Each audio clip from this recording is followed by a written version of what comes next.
Olá, liberais. Hoje com o 13º Liberais à Margem e o segundo em que temos um convidado especial, José Luís Parreira, o cabeça de lista pela Iniciativa Liberal ao Círculo Eleitoral dos Açores. Olá, José. Obrigado pela disponibilidade. Boa tarde, obrigado por me terem aceito aqui. E vamos desde já começar com os nossos temas. E eu hoje trago-vos um flic-flac do Rui Tavares. Não se conhecia ainda nenhum professor de História com tamanho talento para os desportos radicais e, efetivamente, o Rui Tavares deixou-nos espantado. Tem uma declaração em que diz que poderá, eventualmente, ser uma força de estabilidade a um governo do espaço democrático da direita, mas, entretanto, no dia a seguir, e pressionado pelo Bloco de Esquerda e pelo PS, teve que vir dar o dito pelo não dito, afirmando que, afinal, não, o Rui Tavares mantém-se disponível para ser um fator de estabilidade à esquerda. O Rui Tavares é só tonto ou está confuso? Olha, Marco, eu pessoalmente discordo de ti, porque eu acho que aqui nem é tanto desportos radicais, é uma questão de xadrez, que até é um desporto que parece combinar muito bem com o Rui Tavares. Eu acho que ele está a ser estratégico, mas também ao mesmo tempo está a ser sensato. E acho que aqui o desporto radical é mais associado a Mariana Mortágua, que rapidamente de uma esquerda unida e daquelas reuniões todas que eles andavam a fazer na altura ainda da pré-campanha para combinar como é que vão pôr a esquerda a crescer, e o próprio Rui Tavares admitiu isso no programa do Isto é Gozar com Quem Trabalha, do Ricardo Araújo Pereira, que tinham reuniões em que planeavam como pôr a esquerda a crescer, de onde também saíram conclusões muito à lá Paulo Raimundo: para pôr a esquerda a crescer temos que ganhar votos. Mas acho que aqui a maior desportista radical é sem dúvida a Mariana Mortágua, que rapidamente se virou contra o Rui Tavares e começou a ostracizá-lo e a criticá-lo imenso por causa de uma coisa que eu até acho muito sensata. Quer dizer, ele falou de algumas coisas, de alguns possíveis entendimentos com a direita, e isso é um tipo de política na qual eu me revejo, porque o António Costa aqui habituou-nos a um tipo de política de partido único quase. Mas, de facto, aqui entendimentos em algumas matérias e em alguns setores, e desse ponto de vista, Rui Tavares está a voltar àquilo que a política deve ser, que é conversar, independentemente das ideologias, das bases ideológicas de cada um, conversar e tentar chegar a alguns entendimentos. Um dos exemplos que ele referiu é o círculo de compensação, que é algo com o qual eu concordo imenso. Acho que faz muita falta. Porto Alegre, por exemplo, elege 2 deputados, inúmeros votos são desperdiçados, e nós sabemos que há de ser ou um ou outro, e as pessoas mesmo queiram dar força a outro partido, é difícil elas ganharem essa coragem e expressarem a sua voz. Portanto, eu acho que aqui a maior desportista é a Mariana Mortágua, que rapidamente se virou contra o amigo da esquerda, tentando ostracizá-lo. José, o que é que tens a dizer sobre isso? O meu entendimento da posição do Rui Tavares é de que sempre que for preciso votar uma determinada medida, ele está disponível para conversar e chegar a ajustes sobre essa proposta. E isto é o que é natural do ambiente parlamentar, em que nós vemos muitos exemplos de propostas que são aprovadas por partidos tanto da direita como da esquerda. E é normal, como a Lina disse, os partidos acharem que uma dada proposta de um partido faz sentido, mas se calhar pode ser melhorada, e então sentarem-se à mesa ou marcarem um encontro para fazerem alguns ajustes. Este é o procedimento normal e é assim que funciona na realidade. Portanto, eu nem entendo a ostracização que houve das declarações que ele fez. Fechando o tema, basicamente, Rui Tavares acaba por assumir a dimensão parlamentar do modelo político vigente em Portugal. A questão é que isto não cola com todo um trajeto de discurso que foi sentido durante os períodos de pré-campanha. E, sem dúvida alguma, Rui Tavares a fazer um pouco de o adulto na sala de um lado esquerdo do Parlamento. Força, Lina, o que é que temos aqui mais hoje para... Saiu aqui a notícia que o excedente orçamental encolhe para 934 milhões, mas em contrapartida temos aqui o rating de Portugal a subir. A Standard & Poor's finalmente também subiu o rating e pela primeira vez em, já não me recordo quantos anos, mas já há 17, acho eu, Sim. que Portugal voltou a ter os bons ratings e aqui isto está a encher a esquerda com ar e deixá-los muito, muito orgulhosos, mas eu acho que eles afinal não se conseguem entender bem o que eles afinal defendem, se é as contas certas, se os ratings que não interessavam António Costa afinal orgulham-nos ou não, e depois tudo aquilo que foi feito para de facto apresentar essas contas, porque nós estamos a falar de investimentos ou cativações e coisas que não aconteceram, dinheiro alocado e executado depois a 40% na saúde, a educação completamente ao abandono, pronto, e continuam aqui a brincar com palavras e com esquemas de brincar com a dívida pública antes do final de ano e tudo para apresentar boas contas. Eu sou a favor de boas contas, mas eu também sou a favor de apresentarem as coisas bem, com seriedade, e eu acho que eles andaram aqui em esquemas para apresentar essas contas também. Também só celebram as coisas quando as conseguem, porque depois quando a direita conseguia fazer alguma coisa semelhante, negligenciavam e diziam que isso não interessava a ninguém, os ratings não interessam. E portanto aqui é mesmo falta de seriedade e todos os esquemas que foram precisos fazer com a dívida pública para se conseguir chegar a isso e de que forma que isso vai nos impactar. Ponto assente. As contas certas são importantíssimas. Não há país que consiga sobreviver sem o respeito dos mercados e a capacidade de ir a mercados com taxas decentes para se financiar. Isto é um ponto.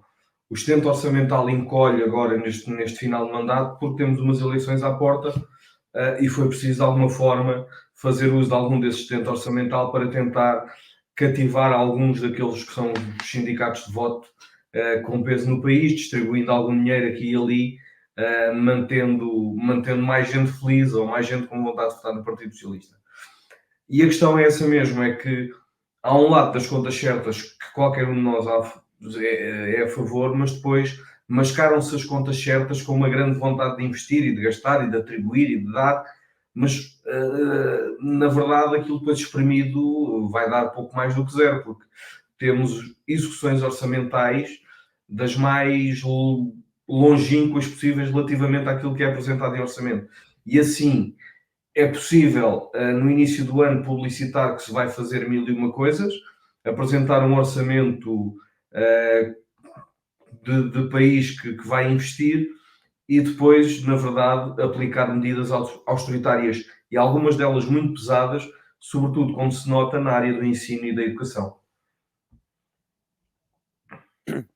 Portanto, sobre este tema, é muito importante que haja um consenso nacional sobre as contas certas, e isso parece ter sido uma das grandes vitórias do período da Troika, em que nunca mais se ouviu dizer que não é uma prioridade ter contas certas, porque as contas certas influenciam os ratings da capacidade de Portugal pagar a sua dívida e permite com que os serviços da dívida, ou seja, os juros que Portugal paga pela sua dívida, diminuam.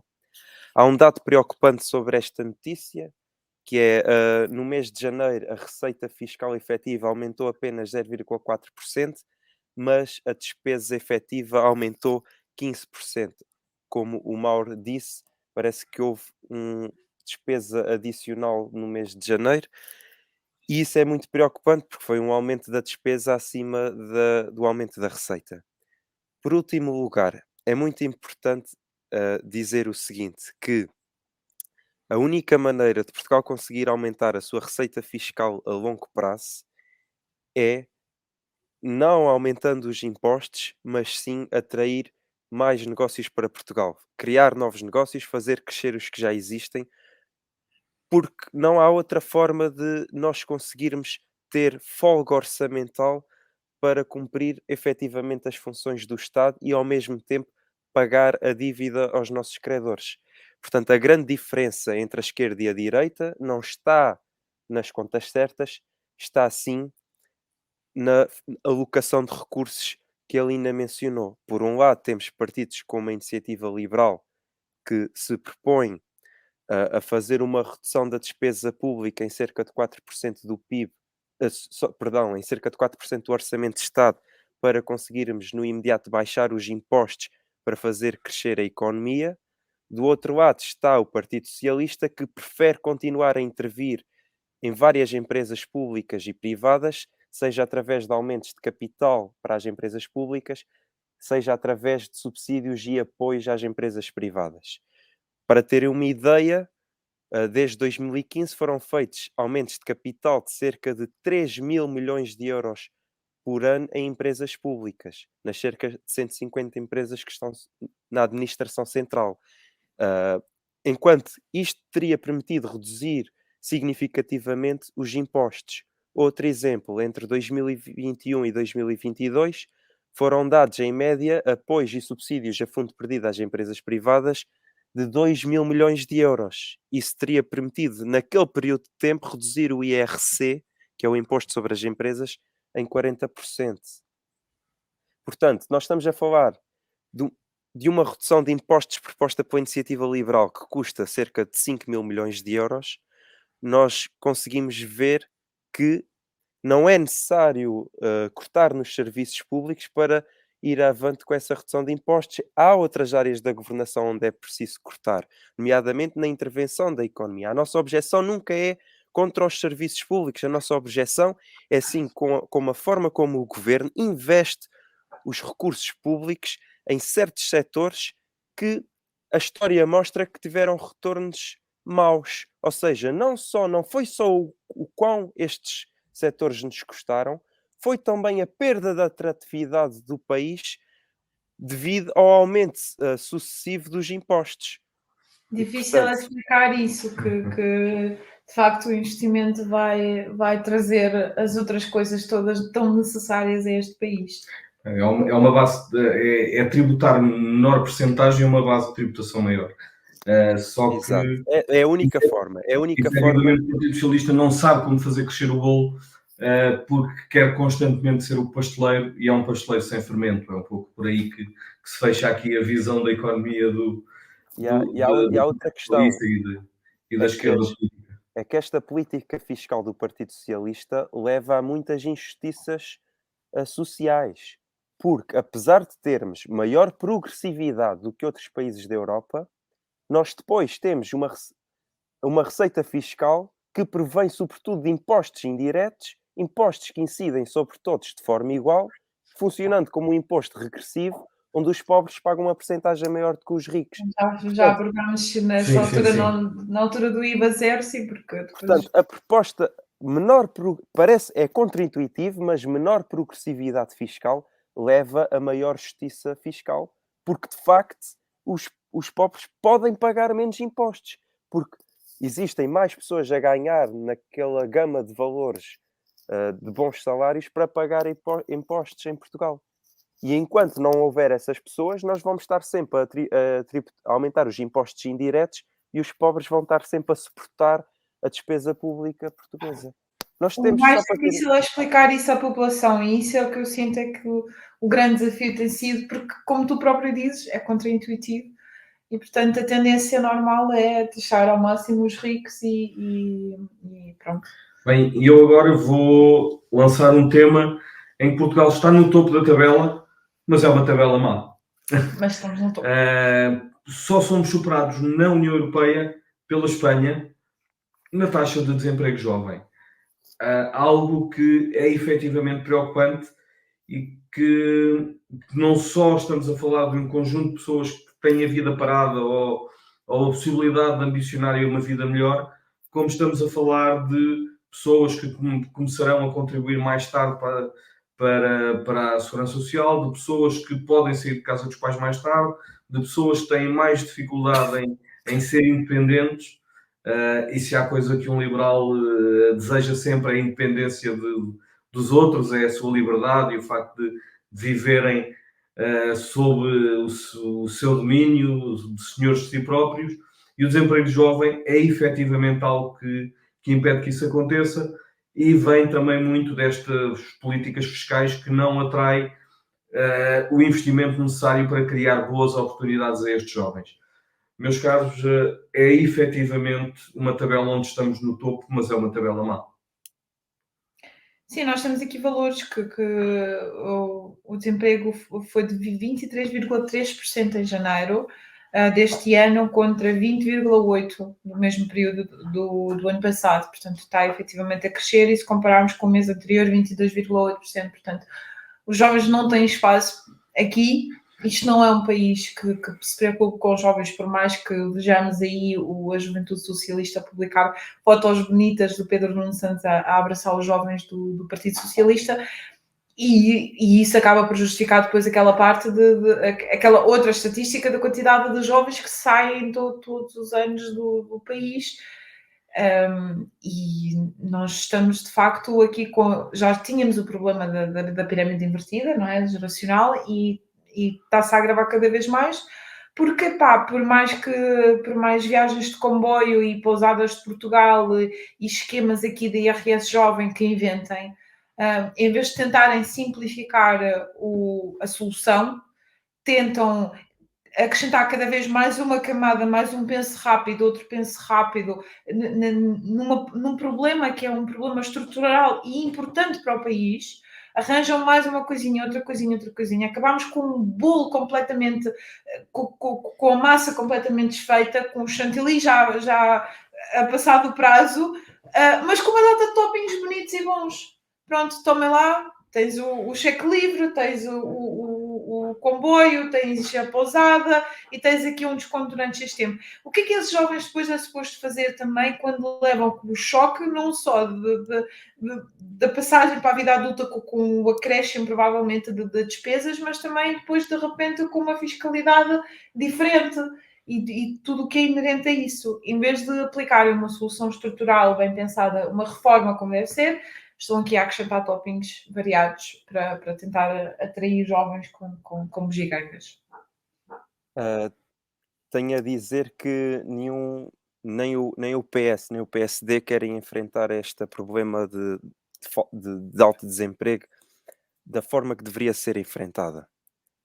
É importante perceber o seguinte: a única maneira de dar mais empregos, novos empregos e aumentar os salários em geral, para que as pessoas fiquem cá em vez de irem para outros destinos, é atraindo investimento. Sem investimento, a quantidade de riqueza que temos no ano seguinte é igual à do ano anterior.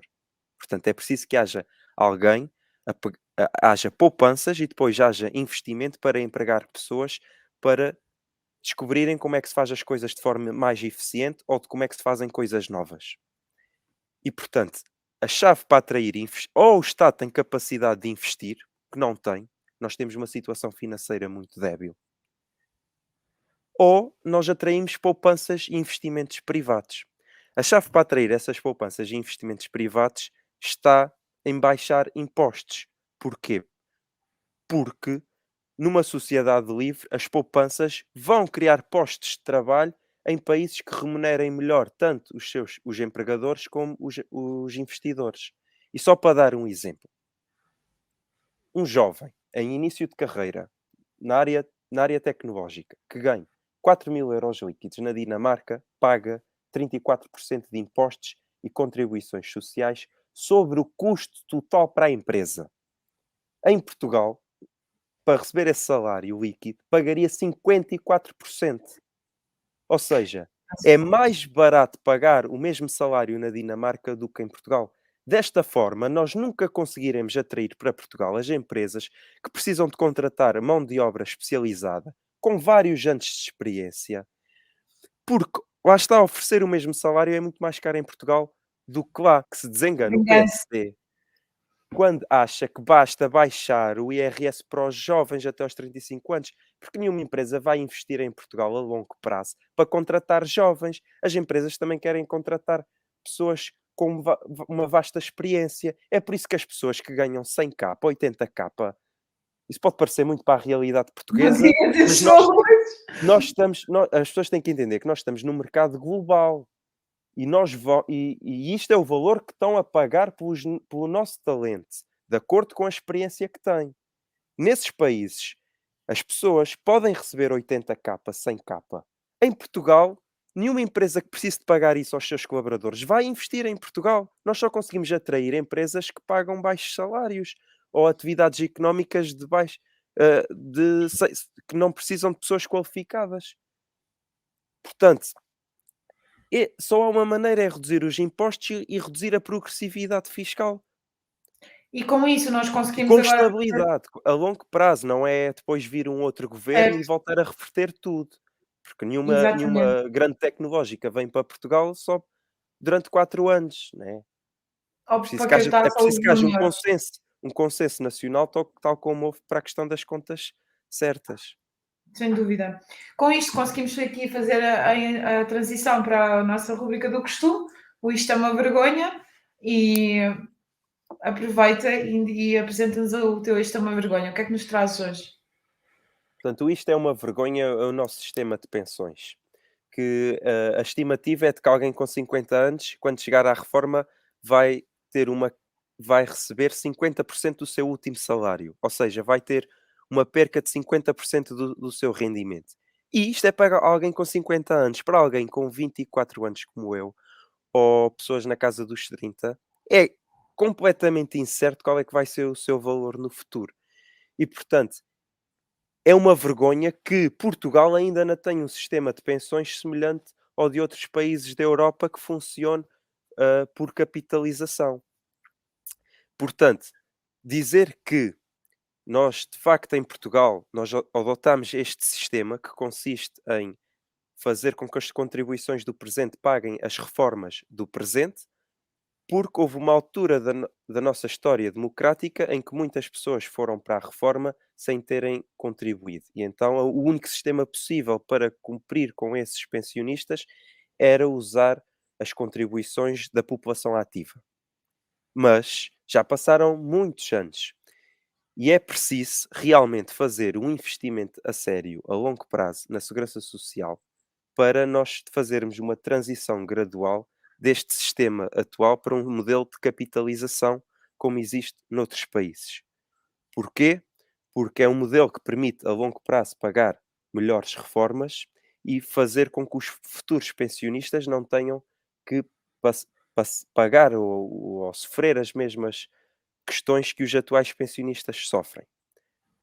Como é que Eu lembro-me de funciona? 2021, na campanha, a Catarina Martins, quando se tocou nesse assunto todo leve, andava a dizer que o PSD mal quer jogar na bolsa as reformas das pessoas.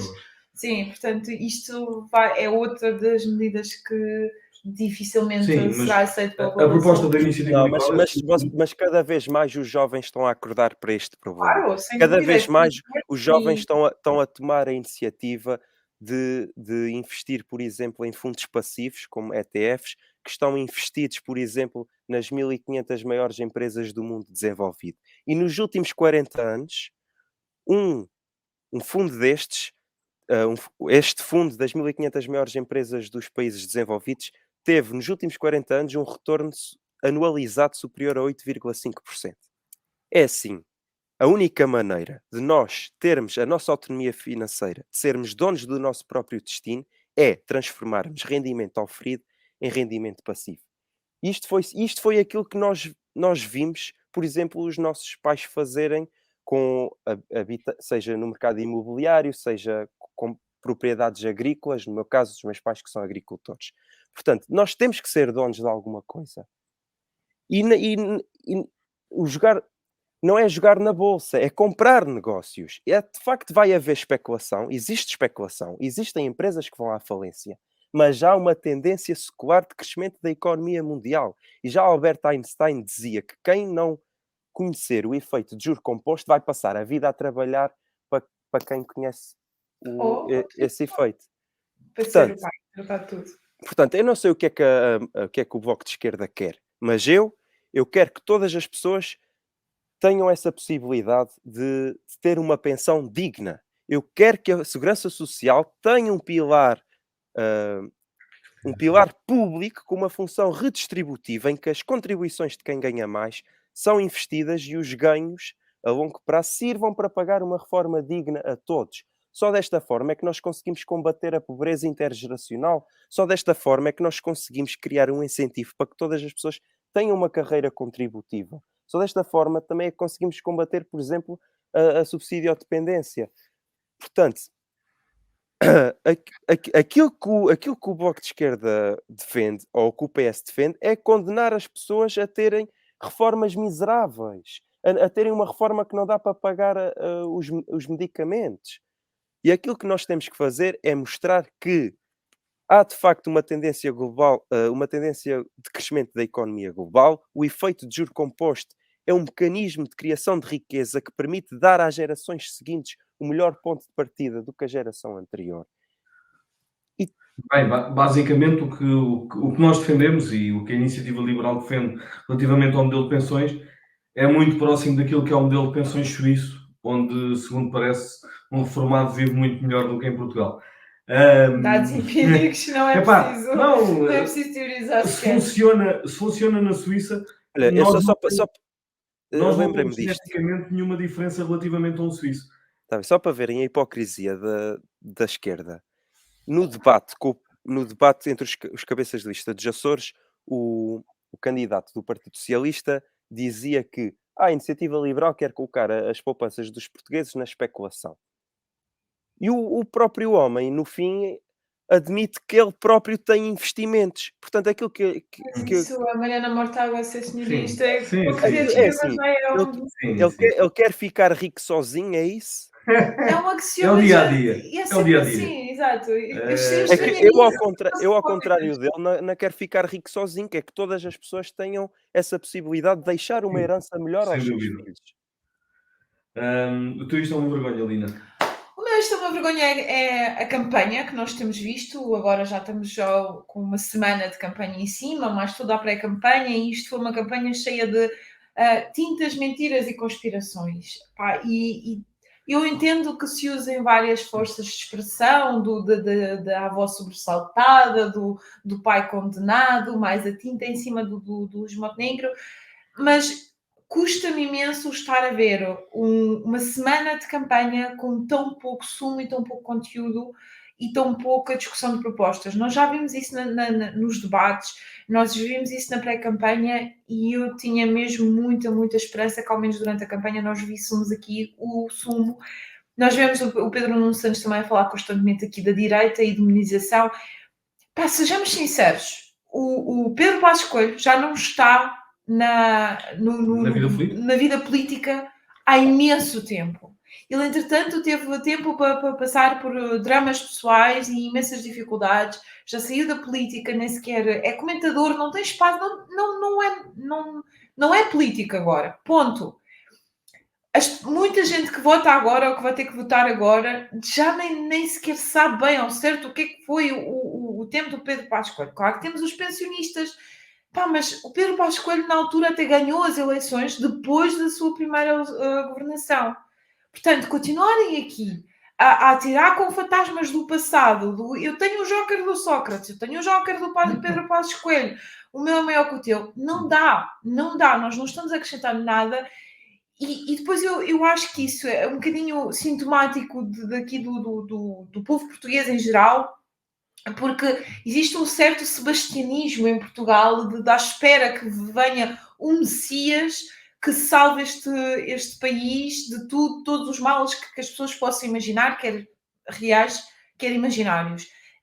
E tentam procurar esse Messias depois em cada figura. Portanto, acima de políticas está a figura e a quem está associado e a quem está correlacionado, e por isso é que nós vemos aquele Pedro Nuno Santos que acha que ele nasceu para isto, apesar de eu pessoalmente discordar profundamente e achar que ele enquanto político não tem aquele vagar, mas vemos o André Ventura achar também que foi escolhido por Deus e determinado para salvar Portugal.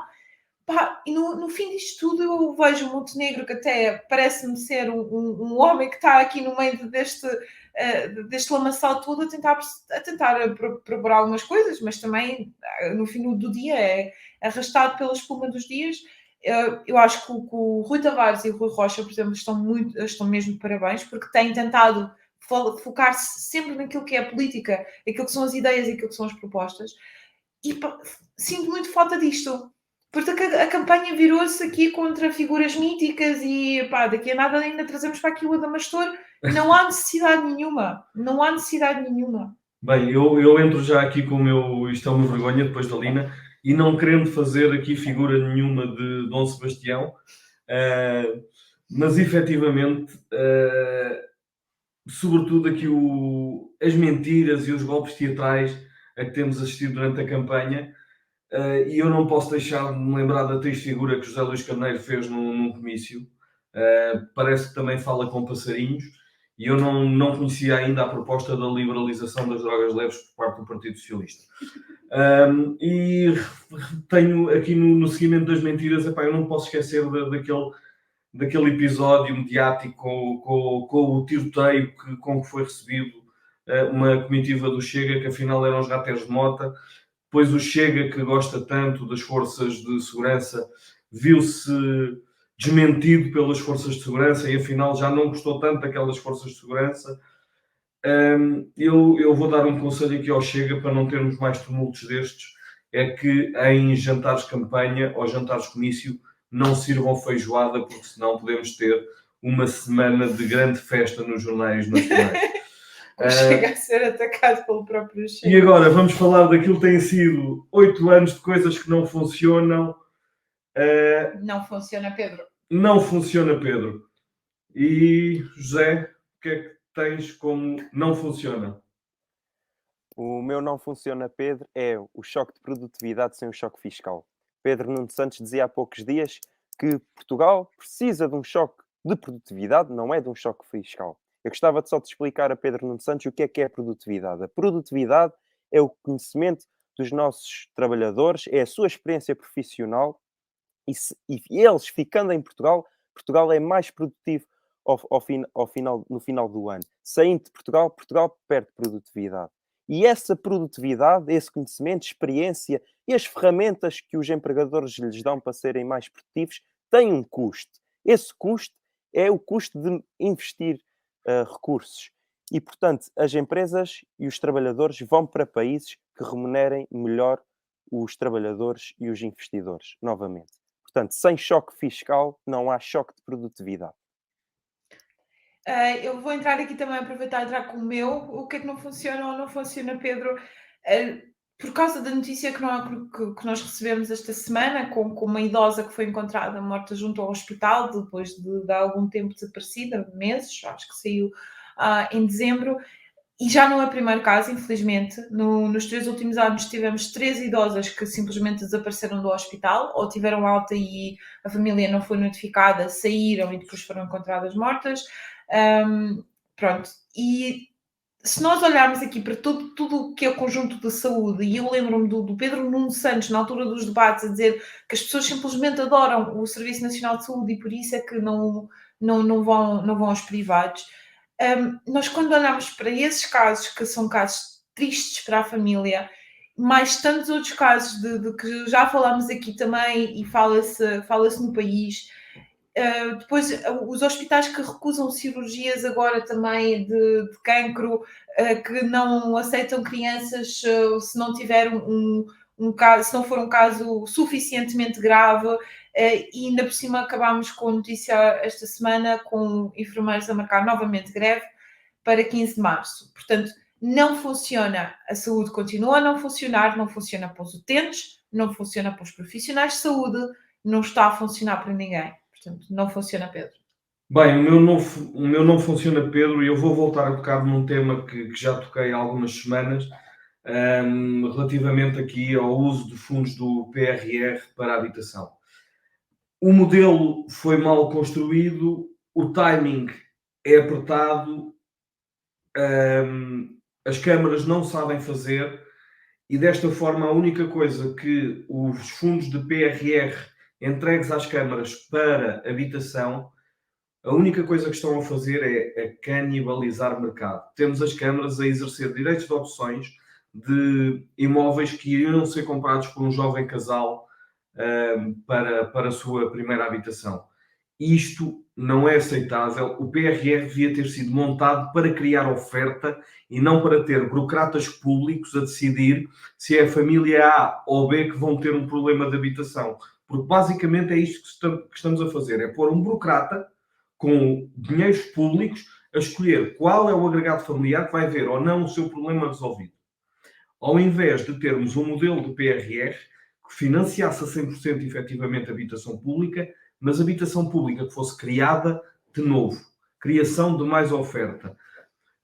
O PRR, neste sentido, é não só nefasto, como tem todos os incentivos errados para fazer ainda pior ao mercado de habitação.